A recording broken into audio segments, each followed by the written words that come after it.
We were sitting in church. There was a baptism taking place. I remember standing in the back, truly almost with more of a nonchalant manner, just whenever we're done with the baptism, we're fine.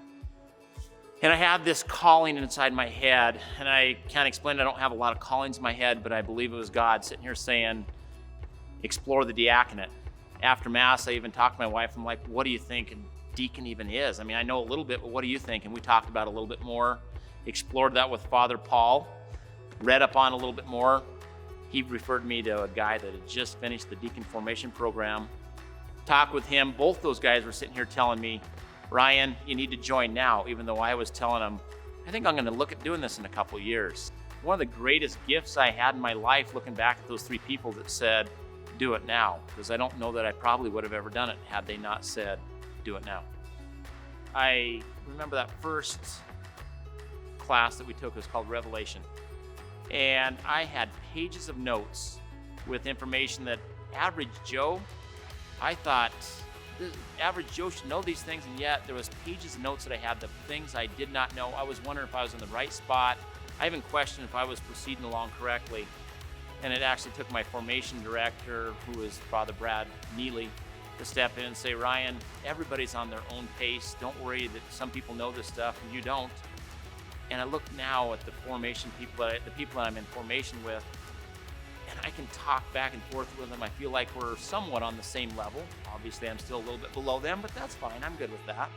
And we're good. We're growing together, and everybody at their own pace. And that's where God has put me, to say, be with the people. And, you know, as Pope Francis says, smell like the sheep. I kind of smell like the sheep.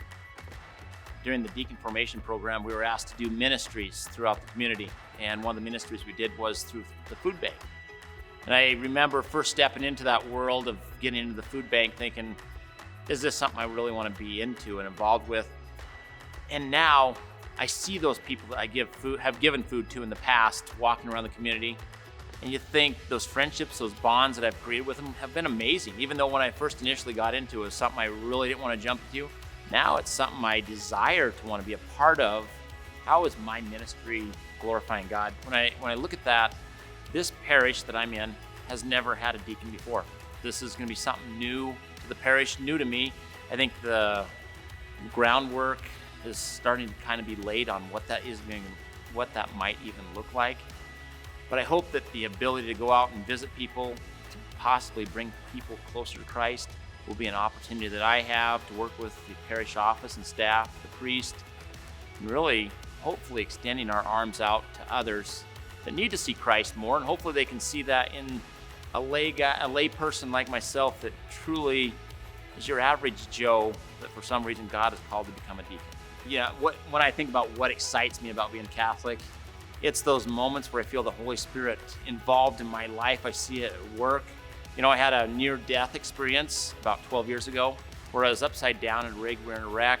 I actually was at the point where I said, this is it, this is dying. I couldn't breathe anymore, I was being suffocated. And it was God who really just turned me upside down, I believe, and told me to move over to the side. I was able to start breathing and got out of that rig basically unscathed.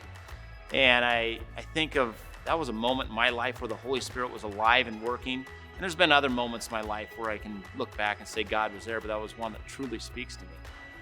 Anyway, when I think about formation, was it good for me? Was it beneficial? I couldn't be where I'm at today without the formation that the diocese has provided. It is something that is profound. It was well structured. And even though I didn't like writing those 5, 10-page papers, how beneficial they were to educate me. I wish I could retain more, but even the amount that I do and did retain, it's put me in a spot where maybe I can talk to the other parishioners in the parish and be somewhat educated to help them and minister to them, possibly and hopefully as God wanted me to do. When I think about should you give, should you not, will it make a hardship, will it put a hardship on me? I think of a saying that's on the back of the Carroll College church that I just saw recently. I've taken a picture of it because it's phenomenal.